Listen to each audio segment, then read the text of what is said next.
우리에게 주시는 하나님 말씀은 스가랴서 8장 1절에서 5절까지의 말씀입니다. 함께 읽겠습니다. 시작. 만군의 여호와의 말씀이 임하여 이르시되 만군의 여호와가 이같이 말하노라. 내가 시온을 위하여 크게 질투하며 그를 위하여 크게 분노함으로 질투하노라. 여호와가 이같이 말하노라. 내가 시온에 돌아와 예루살렘 가운데에 거하리니 예루살렘은 진리의 성읍이라 일컫겠고 만군의 여호와의 산은 성산이라 일컫게 되리라. 만군의 여호와가 이같이 말하노라. 예루살렘 길거리에 늙은 남자들과 늙은 여자들이 다시 앉을 것이라. 다 나이가 많음으로 저마다 손에 지팡이를 잡을 것이요 그 성읍거리에 소년과 소녀들이 가득하여 거기에서 뛰놀리라. 아멘, 아멘. 네, 계속해서 스가랴 말씀이 진행되고 있습니다. 스가랴서 7장 중반절까지 나오는 이야기의 어떤 요점은 스가랴가 보게 된 환상의 이야기 8가지가 나온다라고 제가 말씀을 지난 주간 계속 드렸습니다. 그리고 나서 스가랴서 7장과 8장에 나오는 메시지는 총 4개의 메시지로 구성이 되어져 있는데요. 이 4가지 메시지 중에서 전반부의 2가지 메시지는 유다 백성을 향한 하나님의 책망의 메시지가 담겨져 있습니다. 유다 백성들의 어떤 신앙이 자기중심적인 신앙이다라는 것이 큰 문제로 주님 앞에 보여졌던 것입니다. 이 스가랴 7장 10절을 보면 기록하기를 이렇게 기록하는데요. 과부와 고아와 나그네와 궁핍한 자를 압제하지 말며 서로 해하려고 마음에 도모하지 말라 하였으나 라고 기록합니다. 과부나 고아나 나그네나 궁핍한 자들은 우리가 알고 있는 것처럼 모두 다 사회적인 약자들을 말합니다. 그러나 상대가 사회적인 약자이든지 성경에서 말하지 않고 있는 또 사회적인 강자이든지 하나님의 뜻은 그 이웃을 사랑하고 보살피는 거라는 거죠.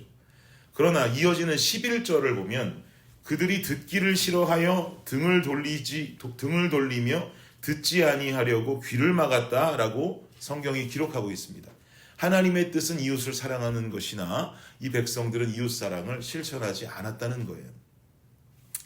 이웃사랑에 있어서 우리가 가장 피해야 하는 것이 바로 자기중심적인 신앙의 모습이죠. 나의 시각이 나 자신에게만 머물고 있는데 어떻게 우리가 주변을 살필 수가 있겠습니까? 오늘날 현대사회에 있어서도 가장 문제가 됨도 자기 우선주의, 자기 이기주의적인 양심들이 문제가 되죠. 기독교인들 또한 세상이라는 곳 안에 살고 있다 보니까 당연히 이런 이기적인 양심과 자기중심적인 삶의 모습이 우리의 신앙 속에도 자연스럽게 배어 나올 수밖에 없습니다. 그게 자연스러운 현상이에요.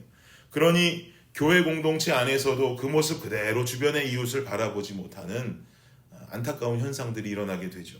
사랑하는 여러분, 블레싱 교회가 이 한계를 넘어서는 공동체가 되기를 축복합니다. 입술의 아멘을 벗어나서 삶의 아멘이 우리에게 실천으로 연결되기를 예수님의 이름으로 축복합니다. 오늘날 주님이 이런 교회와 이런 성도를 찾고 계세요. 심히 찾고 계세요. 그리고 이런 교회와 이런 성도들을 이 마지막 때에 사용하기 원하세요. 주님이 사용하시면요, 하나님 역사의 주인공이 되는 것입니다. 주님이 사용하시면 놀라운 간증의 역사를 살아가는 하나님의 일꾼이 되는 것입니다. 그렇다면 우리가 욕심 부려야 되지 않겠습니까? 하나님 역사의 주인공 된다는데 거기에 욕심 부리지 않으면 우리가 도대체 어디에 욕심 부리고 살아갈 수가 있겠습니까? 성령이 함께 하실 때 내 한계를 넘어설 수 있는 줄을 믿습니다.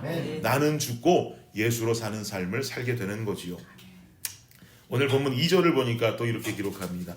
2절 말씀 함께 한번 볼까요? 시작. 만군의 여호와가 이같이 말하노라. 내가 시온을 위하여 크게 질투하며 그를 위하여 크게 분노함으로 질투하노라. 아멘. 하나님은 질투의 하나님이시래요. 질투의 하나님.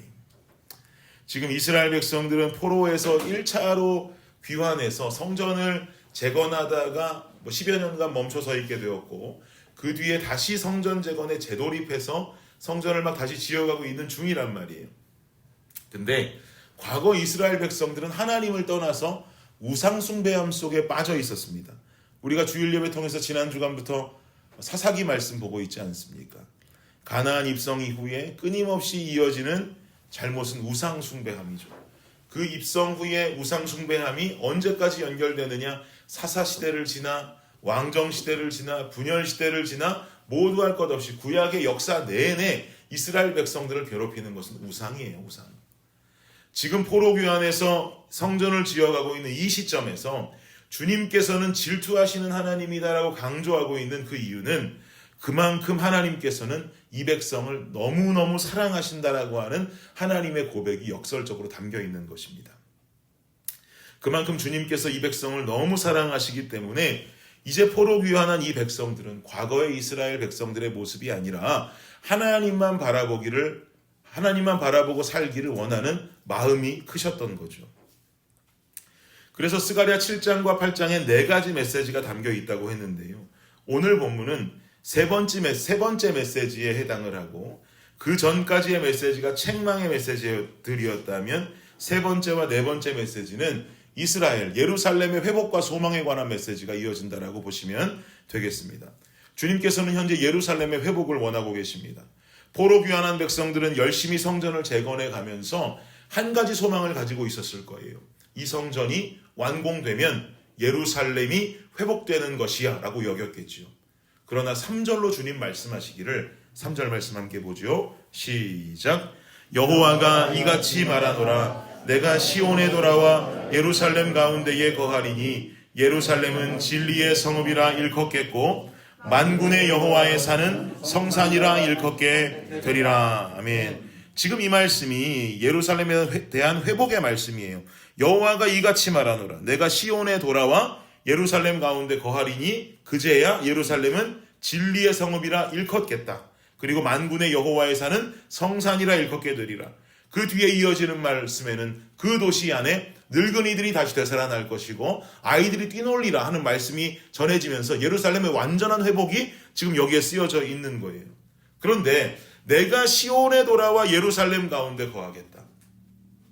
이 사람들은 성전을 완공하면 예루살렘이 회복될 것이다 라고 생각을 하고 있지만 실상은 그게 답이 아니라는 거예요. 내가 시온에 돌아와 예루살렘의 가운데 거하겠다. 성전을 완공하는 것이 예루살렘 회복이 아니라 예루살렘의 하나님의 임재가 이루어질 때야 비로소 예루살렘의 회복이 이루어진다라는 것을 주님은 말씀하고 계시는 것입니다. 사랑하는 여러분, 여러분의 삶의 회복, 믿음의 회복, 예배의 회복, 신앙의 회복, 이 모든 회복은요, 내가 주님 앞으로 돌아서는 것, 나의 믿음이 식었던 믿음이 더 뜨거워지는 것, 내 예배가 한 번 드리던 것이 세 번 드리고 뜨겁게 드리는 그 열심히 살아나는 것, 이 모든 것이 당연히 회복의 의미가 될 수 있겠지만 이보다 더 우리의 삶의 모든 것의 회복이 일어나야 되는 주체는 더 먼저 일어나야 하는 것은 내 삶에 임하는 하나님의 임재, 내 믿음에 임하는 하나님의 임재, 나의 예배에 임하는 하나님의 임재가 있을 때 우리 안에 진정한 회복이 일어나는 줄을 믿습니다. 그런데 우리 심령에 이미 주님의 임재가 있어요, 없어요? 있어요. 그러면 우리가 구해야 되는 임재는 없는 걸까요? 아니죠. 충만을 구하시기를 축복합니다. 주여 나를 성령의 충만함, 예수의 충만함으로 채워주시옵소서. 도저히 견딜 수 없는 충만함이 나를 덮어주심으로 내 삶의 믿음과 예배와 내 삶과 신앙이 예수 그리스도의 이름으로 온전히 회복되어지는 역사를 이루어 주시옵소서라고 우리는 간구하는 삶을 살아야 하는 것입니다. 오늘 하루를 시작하시면서 주님 내게 이 충만함을 허락하여 주옵소서라고 간구하며 매달리며 이 하루를 시작하며 충만함 속에 승리하며 살아가는 오늘 하루가 되시기를 예수 그리스도의 이름으로 축복합니다. 기도하겠습니다. 주님 감사합니다. 주님의 임재가 임할 때야 비로소 예루살렘이 회복되는 모습을 우리는 보게 됩니다. 주님, 우리의 삶 가운데에도 가장 우리가 우선적으로 부르짖어야 할 것은 내 안에 이미 임재하신 그 주님이 나를 충만케 해주시기를 부르짖어야 할 줄을 믿습니다. 주님, 오늘 이 새벽 예배에 참석한 모든 성도님들, 또한 온라인으로 말씀을 들으며 하루를 시작하는 우리 블레싱교회 성도님들 모두가 성령 충만케 하여 주옵소서. 예수 충만하게 하여 주시옵소서. 주님, 충만함으로 말미암아 승리하는 삶을 살아가는 우리가 되게 하여 주시옵소서. 감사합니다. 이 모든 말씀 우리를 구원하신 예수 그리스도의 이름으로 기도드립니다. 아멘.